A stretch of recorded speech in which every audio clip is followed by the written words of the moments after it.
जयललिता की पार्टी एआईएडीएमके ने सीपीएम के साथ चुनाव पूर्व गठबंधन कर लिया है। जयललिता सीपीआई से पहले ही गठबंधन कर चुकी हैं। इसे मोदी के लिए एक बड़ा झटका माना जा रहा है क्योंकि बीजेपी की नजरें एआईएडीएमके पर टिकी थी। एबीपी न्यूज के सर्वे में हमने जयललिता को 24 सीटें मिलने का अनुमान बताया था और बीजेपी को 226 सीटें। अगर जयललिता बीजेपी से हाथ मिला लेती तो बीजेपी 272 के आंकड़े के काफी करीब पहुंच जाती, जिससे अब दूर होती दिखाई दे रही है बीजेपी, क्योंकि ये 24 सीटें जयललिता को जो सर्वे दिखा रहा था। जयललिता ने अब चुनाव पूर्व गठबंधन कर लिया है लेफ्ट के साथ। हमारे साथ एबीपी न्यूज संवाददाता रोहिणी स्वामी जुड़ गए। रोहिणी, एआईएडीएमके जयललिता पर बीजेपी की नजरें थी, लेकिन अब वो उनके हाथ से जाता दिखाई दे रहा है क्योंकि लेफ्ट के साथ गठबंधन कर लिया है जयललिता ने। बिल्कुल, और पहली बात यही थी कि बीजेपी यही मान रहे थे कि हो सकता है कि जयललिता और एडीएमके उनके साथ चले तो उनके आंकड़े भी है। पर अब हमने जिस तरह से देखा है कि एडीएमके जो लेफ्ट के साथ चलने लगे हैं, तो बात आ रही है अभी थर्ड फ्रंट की। बहुत सालों से ये बात हो रही थी, पर इस बार थर्ड फ्रंट ने ये अपने मान के चल रहे हैं कि इस बार वो चुनाव लड़ेंगे और इकट्ठे लड़ेंगे। न सिर्फ एडीएमके और लेफ्ट की बात हो रही है, बल्कि कर्नाटक से भी जेडीएस भी बात कर रहे हैं और मुलायम सिंह यादव जी के साथ भी बात हो रही है। तो बात यही सबसे आगे यही बहुत महत्वपूर्ण बात है कि थर्ड फ्रंट जो जिस तरह से इस बार लोकसभा चुनाव में खेल सकते हैं वो देखने लायक होगा। और इस तरह हमने जिस तरह देखा है कि जयललिता और अपनी पार्टी एडीएमके और लेफ्ट के साथ चली है, तो बड़ा ही झटका है ये बीजेपी के लिए।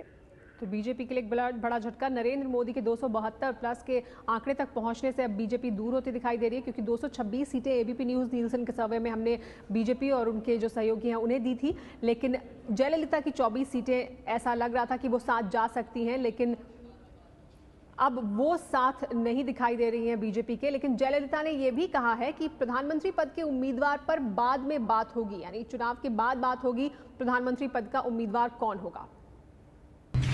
This is not the time for anyone to discuss and decide who the next Prime Minister will be. It is pointless for any political party to enter into such discussions now. The question of discussing and deciding who the next Prime Minister will arise only after the election results are out. तो ये चुनाव के बाद तय होगा कि प्रधानमंत्री पद का उम्मीदवार कौन होगा। ये तय करने का ये समय नहीं है, इस वक्त हमें साथ मिलकर चुनाव लड़ना है, ये कहा जयललिता ने। लेफ्ट के साथ गठबंधन कर लिया है जयललिता ने। तो नरेंद्र मोदी का जो 272 तक पहुंचने का आंकड़ा है वो 226 एबीपी न्यूज नीलसन के सर्वे में हमने बीजेपी और उनके सहयोगियों को दी थी और 24 सीटें अनुमान लग रहा था कि जयललिता की आएंगी, लेकिन अब ये 24 सीटें बीजेपी के खाते में जाती नहीं दिखाई दे रही है। बड़ा झटका नरेंद्र मोदी और बीजेपी के लिए।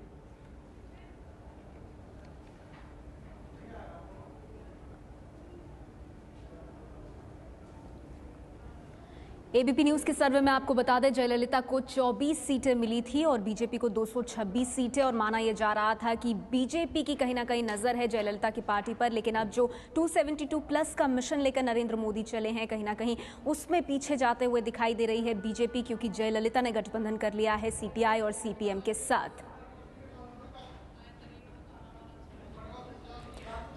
और अब बात करते हैं दिल्ली की, जहां दिल्ली की केजरीवाल सरकार ने शीला दीक्षित की सरकार के खिलाफ पहला कदम उठा लिया है। और आपको ये बता दें कि ये जो अहम खबर है इस पर हम आपको और ज़्यादा जानकारी देंगे, लेकिन बीजेपी से नेता सुधांशु मित्तल हमारे साथ इस वक्त जुड़ गए हैं। ये जो खबर जयललिता की अलायंस वाली आई है उस पर सुधांशु मित्तल जी आपसे जानना चाहेंगे, ये कितना बड़ा झटका आप मानेंगे बीजेपी के लिए, ये देखते हुए कि जयललिता की तरफ से फीलर ज़रूर आते रहे हैं बीजेपी की तरफ, लेकिन अब चुनाव से पहले उन्होंने गठबंधन कर लिया है वाम दलों के साथ।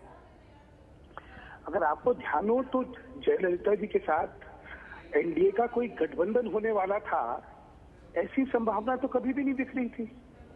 तो इसलिए ये मानना कि ये कोई झटका है या कुछ है, मुझे नहीं लगता, क्योंकि ये तो पहले दिन से साफ था कि जयललिता के साथ जो है कोई भी किसी तरह का गठबंधन नहीं होगा। उनकी अपनी एक सीमाएं है, उनकी एक मजबूरियां अपनी है, हमारी राजनीति अपनी है। लेकिन तो सुधांशु जी, आप मानेंगे एक पोटेंशियल एलाई जो चुनावों से पहले आपके साथ जुड़ सकता था, वो आपके साथ नहीं जुड़ा? चुनावों से पहले जुड़ना और चुनाव के बाद में होना, ये दो अलग अलग चीजें होती हैं। अगर राजनीति को आपने देखा हो तो चुनाव के बाद की राजनीति और चुनाव से पहले की राजनीति बिल्कुल भिन्न प्रकार की होती है। इसलिए मुझे जो आपने कहा उस पे कुछ तथ्य नहीं नजर आ रहे हैं, क्योंकि हमारी अपनी योजना में कभी भी तमिलनाडु में जयललिता जी के साथ कोई हमारा समझौता होने वाला है। तो सुधांशु जी, आप ये कह रहे हैं कि आपको लगता है कि चुनाव के बाद फिर ऐसा एक गठबंधन हो सकता है जिसमें कि आपकी पोटेंशियल अलाय अभी भी हो, जयललिता चुनाव के बाद आपके साथ आ जाए? ऐसा चुनाव के बाद की सारी रणनीति और सारी चीजें जो हैं वो इस बात पर निर्भर करती हैं कि भाजपा को कितना बड़ा जनादेश मिलता है। जनता जो है इस समय बहुत आतुर है और जनता इस समय नरेंद्र मोदी जी को प्रधानमंत्री के रूप में देखना चाहती है। उसी लिए जनता का आशीर्वाद और जनादेश जितना बड़ा मिलेगा उस पे ही फिर आपकी रणनीति निर्भर करेगी। सुधांशु मित्तल जी, इसीलिए तो ये सवाल भी है क्योंकि नरेंद्र मोदी के लिए माना जा रहा था कि उनके लिए एक बड़ी चुनौती ये भी है कि वो एनडीए को बढ़ाएं, उसके कुनबे को बढ़ाएं। चुनाव के पहले अगर वो बढ़ा सकते हो तो वो उस तरह से उसे बढ़ाएं, तो वो नहीं होता दिखाई दे रहा है फिलहाल। एनडीए में जयललिता जी आएंगी और एनडीए बढ़ेगा उनके आने से, ये तो कभी किसी कल्पना थी नहीं। तो जब कल्पना ही नहीं थी तो ये झटका कैसे हो गया? मुझे नहीं पता, आपको किसी ने आज तक कहा था क्या कि चुनाव से पहले जयललिता जी जो है एनडीए को ज्वाइन करेंगी? ऐसी मेरी तो कम से कम व्यक्तिगत जानकारी इस विषय में किसी से नहीं मिली। ठीक है, तो आप नहीं मानते कि ये बीजेपी के लिए झटका है, लेकिन आपके मुताबिक चुनाव के पहले और चुनाव के बाद की राजनीति अलग होती है, ये कहना सुधांशु मित्तल का। आपको बता दें कि गठबंधन कर लिया है जयललिता ने, एआईएडीएमके ने लेफ्ट के साथ। लेकिन आपको बताएं कि किस वजह से हम ये बात सामने रख रहे हैं। एनडीए को कैसे मिलेंगी 272 सीटें? 226 सीटें एबीपी न्यूज नीलसन के ओपिनियन पोल के मुताबिक मिल रही थी एनडीए को।